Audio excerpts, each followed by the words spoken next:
네, 우리는 앞으로 이 에베소서를 통해서 기독교의 진수가 무엇인지, 또한 그 기독교의 진수를 따라서 세워진 교회와 성도가 어떻게 살아야 하는지를 함께 살펴보려고 합니다. 오늘 읽은 이 에베소 1장 1절, 2절 이 본문은 이 서신의 서문입니다. 바울이 살던 당시 사람들은 서신서나 서신이나 혹은 편지를 쓸 때요, 통상적으로 서문에 쓰는 일정한 형식이 있었어요. 자, 그 서문에는 먼저 이 서신을 보내는 사람, 송신자라고 하죠. 그리고 받는 사람이 누구인가, 수신자라고 합니다. 이것을 꼭 언급합니다. 그리고는 간단한 인사와 안부를 전하죠. 바울의 다른 서신서와 마찬가지로 이 에베소서의 서문에서 이러한 형식이 여전히 충실하게 반영이 되어 있는 것을 우리는 볼 수 있습니다. 자, 이것은 성경이 기록된 그 당시에 어떤 사회적이고 문화적 환경을 완전히 초월한 방식으로 신약 성경이 기록된 것이 절대 아니다 라고 하는 사실을 우리에게 말해주고 있습니다. 신약 성경을 기록한 언어 당시 헬라 문화권에 사는 일반 사람들이라고 한다면 누구나 읽고 사용하는데 아무런 문제가 없는 코인의 헬라어, 일상적인 헬라어입니다. 이 헬라어로 기록이 되었어요. 성도 여러분, 지금 이 에베소서 서문을 통해서 우리가 기억해야 되는 한 가지 사실은요, 신앙생활은 어떠한 신령한 하늘, 어떤 공중에서 하는 것이 아니라는 사실입니다. 이 땅에서 평범한 일상을 믿음으로 살아내는 것이 바로 신앙생활이라고 하는 거예요. 그래서 하나님의 자녀된 성도라도 어떻습니까? 이 땅의 격식과 형식들을 절대 무시하면 안 되는 거죠. 여러분, 우리도 불신자들과 똑같이 하루의 일상을 살아가요. 남다른 일상 살아가신 분 계세요? 아침에 졸린 눈을 비비고 피곤한 몸을 이끌고 학생은 학교에 등교합니다. 직장인은 회사에 출근하죠. 각자의 처한 곳에서 주어진 일들을 감당하고 사람을 만나 대화하고 시간이 되면 밥을 먹어요. 겉으로 볼 때 그들의 일상이나 예수 믿는 우리의 일상이 별반 다르지가 않아요. 그 격식과 형식에 별다른 차이는 없습니다. 성도라고 해서요, 여러분, 뭔가 특별하다거나 고상하다거나 유별하지 않습니다. 하지만 그 형식과 격식에 담겨있는 내용은 완전히 다른 것입니다. 세상 사람들은요, 먹고 마시고 자고 입고 사업하고 공부하고 사람을 만나는 모든 내용의 중심이 어디에 있습니까? 내 자신의 안위, 성공, 내 자신의 욕심, 세상적인 야망이 담겨 있습니다. 그러나 저와 여러분은 그 모든 형식과 격식 속에서 우리를 구원하시고 우리를 부르신 하나님과 예수 그리스도가 그 내용으로 담겨져 있습니다. 여러분, 이것은 엄청난 차이인 거예요. 똑같은 일상을 살아가지만 우리는 누굽니까? 하나님의 자녀, 하나님의 성도란 말입니다. 여러분, 진정으로 이렇게 생각하고 계신가요? 여러분, 이것은 오늘 우리에게 이 세상의 일상의 격식과 형식을 무시하지 않고 그 격식과 형식의 새로운 내용인 바로 예수 그리스도를 꽉꽉 채워서 사용하는 것이 얼마나 중요한 것인가를 우리에게 보여주는 것이에요. 1절은 에베소서를 쓴 송신자인 바울과 수신자인 에베소 교회에 대해서 간단하게 설명하는 내용입니다. 그런데 이 송신자와 수신자를 밝히는 이 간단한 소개에 성도가 어떻게 자신과 다른 사람을 인식해야 되는지 아주 중요하게 보여주는 진리가 담겨져 있다는 것이죠. 자, 1절 상반절 우리 함께 봅니다. 함께 읽습니다. 하나님의 뜻으로 말미암아 그리스도 예수의 사도된 바울은. 지금 바울은 자신을 이렇게 소개합니다. 여러분, 여기서 주목해야 될 표현이 뭘까요? 하나님의 뜻으로예요. 자, 우리들도 하나님의 뜻이라는 말 종종 사용하시죠? 그런데 한번 생각해 볼까요? 보통 우리가 하나님의 뜻을 말할 때 우리는 종종 이 하나님의 뜻을 내가 어떻게 할 수 없어서 어떤 체념적인 의미로 사용하고 있진 않으세요? 아니면 이와 반대로 내 야망과 소원을 실현하는 수단으로 자신의 잘못을 합리화하는 그러한 용도로 사용하지는 않으십니까? 하나님의 뜻인데 별 수 없죠. 인정해야죠. 하나님의 뜻인데 다른 소리 말고 따라오십시오. 이 또한도 하나님의 뜻이 아니겠습니까? 그냥 넘어갑시다. 하지만 지금 바울이 하나님의 뜻으로 사도가 되었다. 이 말씀은요, 그러한 체념적인 의미나 자기 야망의 수단이나 자기 합리화의 변명으로 사용하는 표현이 절대 아니에요. 여러분, 이것은요, 사도 바울의 전생애를 걸쳐서 생각하는 자기 신학적인 성찰입니다. 자기 정체성에 대한 정리예요. 사도 바울은 사도로 복음을 전하다가 감옥에 갇혔습니다. 만약 사도로 부름을 받지 않았다면 감옥에 갇히지 않아도 될 사람이죠. 그런데 그는 지금 감옥에 갇혀서 고난을 겪고 있습니다. 그런 상황에서 자신을 사도로 부른 하나님의 뜻이 무엇인가를 생각하는 겁니다. 세상의 관점으로 자기를 평가하고 환경과 처지를 바라보는 것이 아닙니다. 그랬다면 사도 바울은 감옥에서 신세한탄만 하고 절망만 했을 겁니다. 바울이 사도가 되었다라고 하는 것은 인기와 영화를 누리는 길로 접어든 것이 아니라 모든 것을 버리고 참으로 대책 없는 길, 고난의 길을 걸어간 것입니다. 그는 다메섹에서 예수 그리스도를 만난 이후로 기독교로 개종을 합니다. 그리고 이후 가는 곳마다 자신이 이전에 핍박했던 그 예수 그리스도의 복음을 증거합니다. 사울아 사울아 네가 어찌하여 나를 핍박하느냐, 이 말을 듣고 사울은 무너졌습니다. 그래서 가는 곳마다 자기를 죽이기 위한 특공대가 따라다닐 정도로 유대주의자들의 증오의 대상이 됩니다. 사도가 되었다라고 하는 것은 바울에게 이러한 의미였습니다. 그러다가 지금 로마 감옥까지 오게 된 겁니다. 그런데요, 그는 감옥 안에서 자신을 사도로 부른 하나님의 뜻을 생각합니다. 여러분, 이것은 그냥 하는 고백이 아닙니다. 서신서마다 하나님의 뜻이라고 이 말을 상투적으로 듣지 마십시오. 사도 바울의 간절한 마음과 열망이 담겨 있습니다. 그래서 자신과 자신의 환경을 향한 하나님의 뜻을 언제나 찾고 구하고 말씀을 통해 묵상하며 정리한 자기 정체성의 신앙의 확립입니다. 사랑하는 성도 여러분, 저와 여러분은 어떻습니까? 여러분은 이 세상을 살아가면서 언제나 하나님의 말씀 앞에서 자기 정체성에 대해서 늘 성찰하며 살아가고 계십니까? 여러분은 그리스도인으로서 자신에게 주어진 가장 중요한 신분이 무엇인지 알고 계십니까? 우리에게 하나님의 뜻으로 그리스도 예수 안에서 주어진 가장 보배롭고 가치 있는 이름, 그 신분이 과연 무엇입니까? 자, 우리 함께 1절 말씀 전체를 보십시오. 이 말씀을 보시면 하나님의 뜻을 대리하는 사도, 헬라어로 아포스톨로스라고 하죠. 보냄을 받은 사람이라는 뜻입니다. 하나님의 대사죠.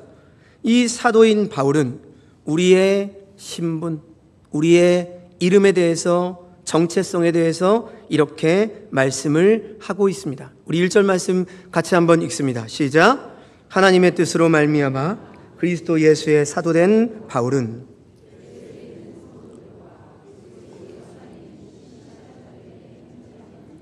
뭐라고 말합니까? 에베소에 있는 성도들. 그러니까 너희는 성도다. 너희의 신분, 너희의 이름, 너희의 정체성은 바로 성도다. 이 말입니다. 여러분, 이 성도라는 단어를 헬라어로 하기오스라고 합니다. 그런데 이 단어의 뜻은요, 우리말로 거룩한 사람 혹은 거룩한 무리라고 말합니다. 그런데요, 성도, 즉 거룩한 자라고 하는 말은 도덕적으로 깨끗하고 성결하다는 뜻이 아닙니다.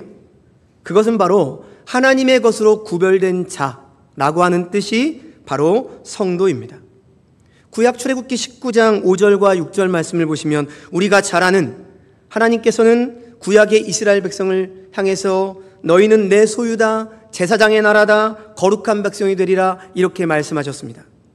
구약의 작은 이스라엘은 아주 작은 민족일 뿐인데 그런 자들을 하나님께서는 부르셔서 내 백성이다, 내 소유다, 내 보배다라고 말씀을 하셨습니다. 이것은 구별이에요.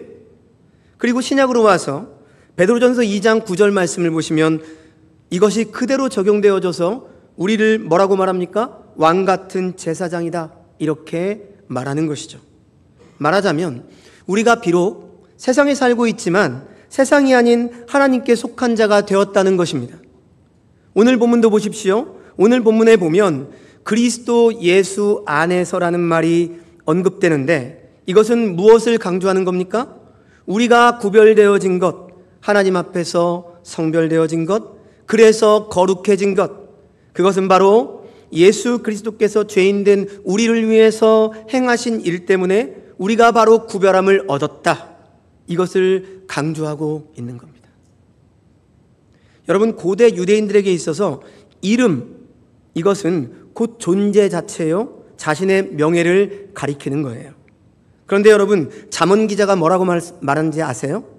우리의 이름, 성도라고 하는 그 이름이 우리의 존재요, 우리의 명예이기 때문에 이것은 세상의 그 어떤 많은 재물보다 비교할 수 없을 정도로 가치가 있다. 이렇게 잠언 기자는 말합니다.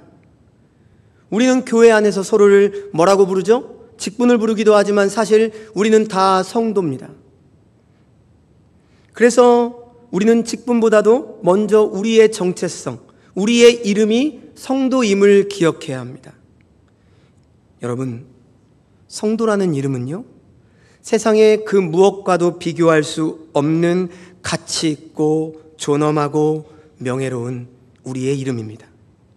그러므로 저와 여러분이 하나님의 뜻에 따라 예수 그리스도의 죄사함의 은혜로 말미암아 하나님의 사람이요 거룩한 성도의 이름, 신분을 받았다라고 하는 것, 바로 이 사실을 가장 명예롭고 가치 있게 여기며 삶을 살아가시길 주님의 이름으로 축원을 드립니다. 자, 그렇다면 이제 이러한 명예롭고 존귀한 성도는 어떤 자라고 말씀하고 있습니까? 우리 함께 1절 하반절 말씀을 보십시오. 어떻게 표현을 하죠? 바로 그리스도 예수 안에 있는 신실한 자들이다. 이렇게 말씀을 합니다. 자, 그런데 이 신실한 사람, 피스토스라고 하는 헬라어인데요, 이 뜻이 두 가지입니다. 첫 번째가 바로 믿는 사람, 두 번째는 믿음직스럽고 신실하다, 이런 뜻을 가지고 있죠. 그 중에 믿음직스럽다라고 하는 이 말은 쉽게 변하고 흔들리거나 요동하는 사람이 아니라 충직한 사람이다, 이런 뜻입니다. 핍박이 와도 그것이 나를 절대로 좌절시킬 수가 없고, 신앙 때문에 내 인생에 어떤 어려움이 온다 해도 잠깐은 흔들릴 수 있으나 결코 절망하지 않으며, 심지어 그로 인해서 비웃음과 조롱의 대상이 된다 할지라도 흔들리지 않는다는 뜻에서 신실함입니다. 그렇다면 여기서 우리는 잠깐 이런 질문을 한번 해봐야 합니다. 여러분, 왜 성도는 신실합니까? 성도는 왜 신실할까요? 오늘 본문은 그 답을 말하고 있습니다. 그 답은 매우 간단합니다. 바로 그리스도 예수 안에 우리가 있기 때문에 우리를 신실하다라고 하나님은 평가하고 말씀하는 것이죠. 즉 예수 그리스도 안에는 그 누구라도 그 성도의 이름과 지위를 빼앗길 수가 없다라는 뜻입니다. 그리스도 안에 있다라고 하는 이 말은 그리스도와 연합되어 있다는 뜻이겠죠. 포도나무 가지가 포도나무 안에 붙어 있어야 하는 것이고 물고기는 물속에 있어야 하는 것이듯 이 성도의 삶은 언제나 그리스도 예수 안에 있어야 한다는 겁니다. 그래서요, 이 RSV라고 하는 영어 성경은요, 이 피스토스, 이것을 능동적인 의미로 내 쪽에서 하나님께 신실하다라는 의미보다는요, 수동적인 의미를 사용합니다. 그래서 하나님 쪽에서 나를 신실하게 만드셨다. 즉 신뢰받는 사람들이다. 이렇게 번역을 하는 거죠. 성도는 하나님께서 나를 신실하게 만든 존재, 즉 신뢰받는 사람이다.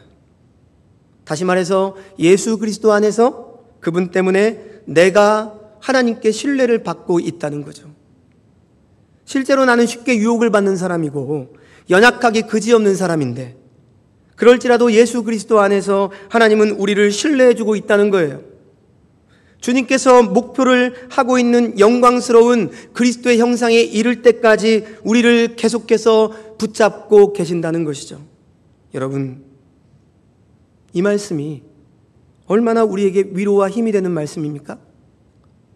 자, 이제 마지막 2절 말씀입니다. 2절 말씀을 보시면요, 사도 바울은 에베소서의 서문을 끝맺으면서 그리스도의 몸된 교회에 속해 있는 모든 성도들에게 이렇게 기원을 하고 있습니다. 우리 2절 말씀 같이 한번 읽습니다. 시작.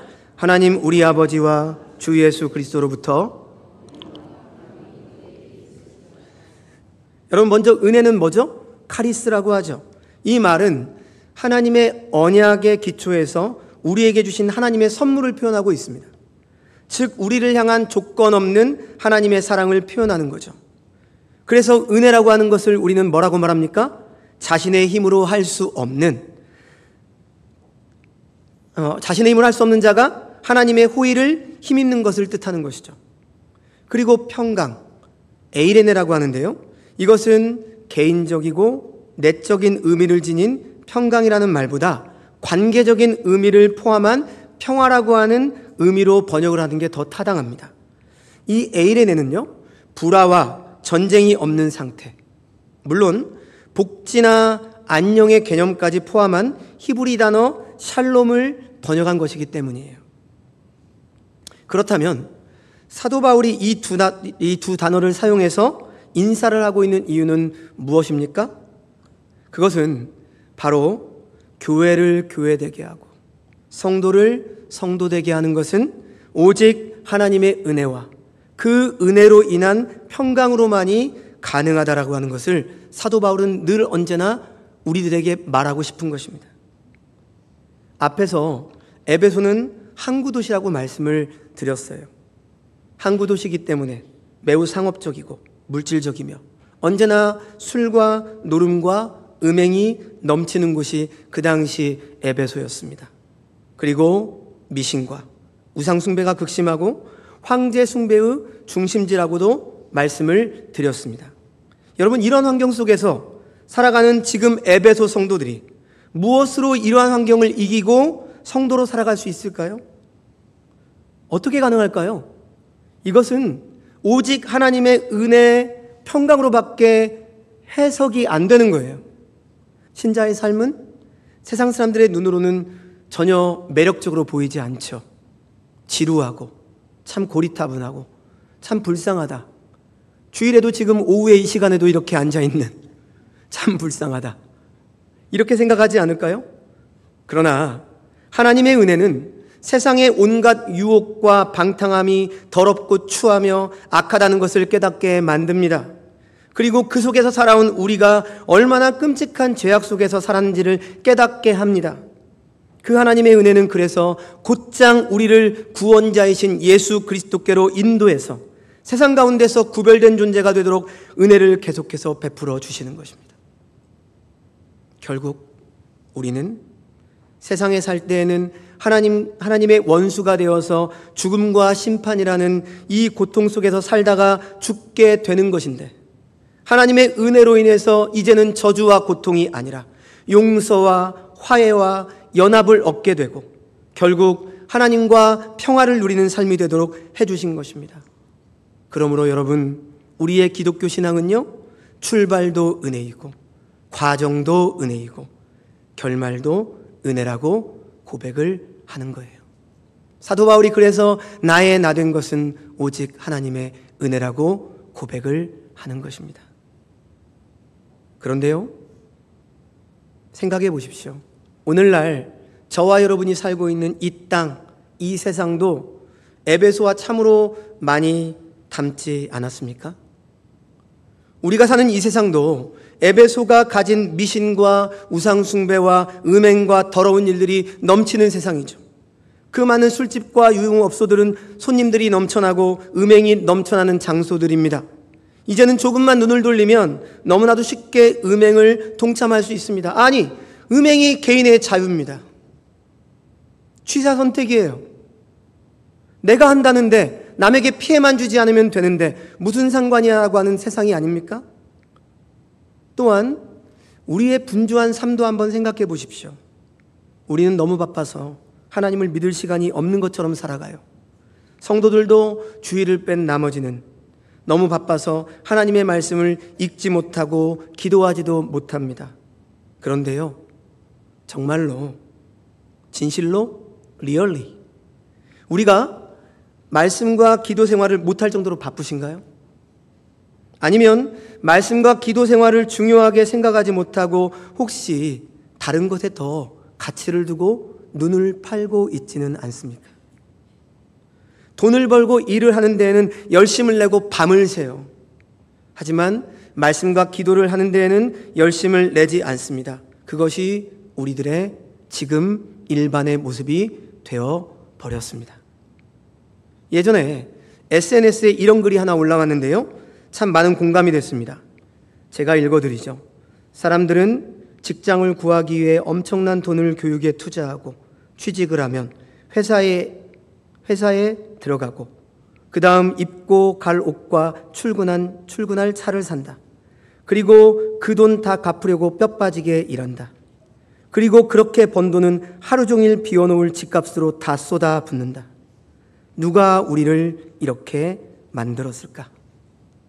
공감이 좀 되십니까? 누가 우리의 삶을 이렇게 허무하게 만들었을까요? 사랑하는 여러분, 음행이 넘치고 악이 넘치고 게으름과 돈의 노예로 살아가는 오늘날 우리들의 모습에 가장 필요한 게 뭘까요? 바로 하나님의 은혜입니다. 그 은혜로 인한 평강이에요. 세상이 줄 수 없는 위로, 그 평화, 하나님과의 평화, 사람들과의 평화, 이 평강이란 말입니다. 우리 주 아버지 하나님과 예수 그리스도로부터 오는 은혜가 우리에게 가장 필요한 겁니다. 그리고 그 은혜로 인한 평강, 평화, 이 세상에 줄 수 없는 평화, 샬롬이 필요한 겁니다. 그러니 사도 바울이 오늘 에베소 교회를 향해서 은혜와 평강을 기원하는 것은 너무나도 당연한 모습이죠. 사랑하는 성도 여러분, 여러분의 삶 속에서 하나님 우리 아버지와 주 예수 그리스도와 성령 하나님의 은혜가 있기를 늘 간구드립니다. 정말로 우리는 하나님의 은혜가 없이는 한순간도 살 수 없는 존재입니다. 그리고 여러분에게 하나님의 은혜로 인한 평강이 있기를 또한 간절히 구합니다. 분명 우리는 은혜를 입은 자로서 분명하고 확실한 모습을 드러내지 못할 때가 더욱더 많습니다. 그러한 모습으로 우리는 어느 순간 두려움에 빠져 살기가 쉽습니다. 그러나 사랑하는 여러분, 우리 주님의 은혜는 우리의 부족함에도 불구하고 전혀 모자람이 없음을 믿으십시오. 우리가 아무리 블랙홀처럼 모든 것을 빨아들이는 상태여도 우리 주님의 은혜는 온 우주를 다 채우고도 남음이 있습니다. 그러니 우리는 우리에게 주어지는, 우리에게 은혜를 주시는 삼위 하나님을 굳게 믿고 그분의 말씀을 믿어서 평강을 누려야 하는 것이죠. 하나님의 은혜는 우리를 승리로 이끌고 하나님과 평강을 누리게 만듭니다. 그리고 이 땅에서의 시간이 끝나면 영원한 평화로 우리를 이끌어 주실 것입니다. 우리 서부중앙교회 성도님들이 그리스도 예수 안에서 신실한 자들로서 신실한 모습으로 살아가며 성도님들의 삶 속에서 언제나 삼위 하나님이 주시는 은혜와 평강이 함께 하시길 주님의 이름으로 축원합니다.